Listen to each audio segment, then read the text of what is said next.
목회서신 127 설계를 그려 알려주셨느니라.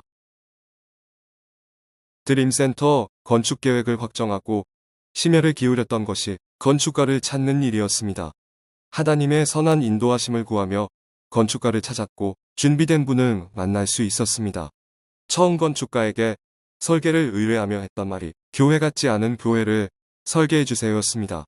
종교적 상징성을 최대한 절제하면서 외부를 향해 열린 공간이길 원했습니다. 삼나무 패널을 사용한 노출 콘크리트 공법의 드림센터 외관은 사면이 서로 다른 이미지를 품고 있습니다. 예배실이 지하인 것은 부지가 작은 이유도 있지만 소리나 빛으로 인해 지역민들에게 불편을 주지 않기 위함입니다. 지하 예배실까지의 썬큰을 통해 빛과 바람이 들어오며 중층이 없어 활짝 열린 자유로움을 줍니다. 그리고 예배실 내부나 로비도 신앙적 색채는 찾아보기 힘듭니다. 오직 신앙에 짙은 색채는 온전한 신앙인으로 일상을 살아가는 성도의 삶으로 드러나야 합니다. 설계와 건축 인허가 이후에도 건축가에게 준공까지의 전 과정에 단순 감리를 넘어 현장 감독관을 위탁했습니다. 시공 과정에서 설계 변경으로 인한 건축비 상승을 억제할 뿐 아니라 설계에 담긴 건축가의 의도가 흐트러지지 않도록 노력했습니다. 제대로 설계하고 설계대로 시공하는 것이 원칙이었습니다. 더불어 교회는 끊임없는 기도로 함께했습니다. 공사기간 내내 매일 새벽 하루도 빠짐없이 공사 현장을 성도들이 돌면서 기도했습니다. 시공 과정에 건축 비전문가인 교회 관계자의 간섭과 관여는 최대한 자제했습니다. 그러나 기도를 통한 영적인 개입은 적극적이었습니다. 14개월에 걸친 수많은 분의 헌신과 협력으로 2016년 가을 드림센터는 설계대로 준공되었습니다. 성전 건축을 위한 재정과 인력과 마음을 준비한 다윗은 설계도까지 준비해 주었습니다. 다윗은 다시 한번 솔로몬에게 강하고 담대하게 성전을 건축하라고 권면합니다. 솔로몬이 두려움 없이 성전 건축에 나서면 하나님이 함께할 것입니다.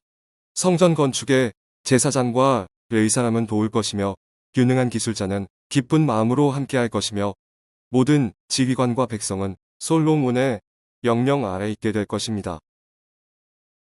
다윗은 솔로몬에게 성전 설계도를 주면서 하나님이 직접 그려주신 것임을 강조합니다. 여호와의 손이 내게 임하여 이 모든 일의 설계를 그려 나에게 알려주셨느니라. 하나님이 거하실 하나님의 집을 하나님이 설계하셨습니다. 솔로몬과 그의 사람들은 하나님이 그려주신 설계대로 성전을 건축해야 합니다. 하나님은 설계하시고 사람은 설계대로 시공합니다. 예수 안에서 더 이상 건물로서의 성전은 존재하지 않습니다. 예수 안에서 하나님의 성전은 건물이 아닌 사람입니다. 하나님께로부터 받은 성도의 몸이 성령이 계시는 성전입니다. 살아계신 하나님의 교회 공동체가 하나님이 사시는 집입니다. 그날 성전의 설계도를 그려주셨던 하나님은 성전된 성도의 인생도 설계하십니다. 우리 인생은 우리가 사는 우리 인생이지만 우리 마음대로 살아서는 안 됩니다. 우리 인생이라고 우리 원하는 대로 살아서는 안 됩니다. 하나님은 우리의 인생을 그 목적과 가치에 맞는 걸작으로 설계하셨습니다.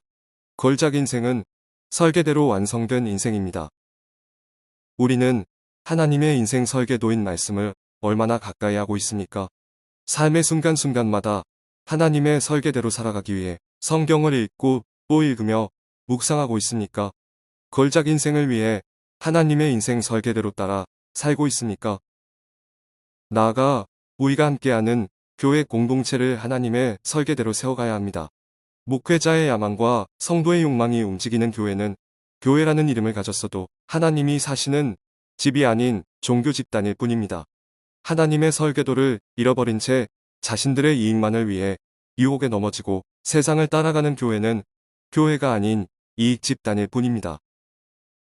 우리는 어떠한 교회를 이루고 있습니까? 코로나19와 함께 연일 교회에 대한 뉴스가 오르내리는 이와 같은 때에 우리는 어떤 교회를 지향해야 합니까? 이와 같은 때에 교회를 향한 하나님의 부르심은 어디에 있습니까? 오늘도 하나님의 설계도인 성경을 펼치며 교회와 인생을 묻습니다. 우리는 어떤 교회가 되어야 합니까? 우리는 어떤 인생을 살아야 합니까? 그리고 아련하게 들려오는 주님의 음성을 듣습니다. 아무든지 나를 따라오려거든 자기를 부인하고 날마다 제 십자가를 지고 나를 따를 것이니라. 주여, 오늘도 내 십자가를 지고 주님을 따르게 하소서. 주님, 내가 지지 않은 십자가가 다른 사람의 짐이 되지 않게 하소서. 주님, 우리가 버려둔 십자가가 세상의 고통이 되지 않게 하소서. 주님, 우리 십자가를 지고 주님을 따르게 하소서. 사진 빛가운 초등학교 쪽에서 바라본 드림센터 뒷모습. 자녀는 부모의 말이 아닌 뒷모습을 따라 산다는 말처럼 세상은 성도와 교회의 말이 아닌 뒷모습을 보며 하나님을 만납니다. 우리의 뒷모습은 어떤 하나님을 보이고 있습니까? 2020년 12월 17일 목요일 아침 권종렬 목사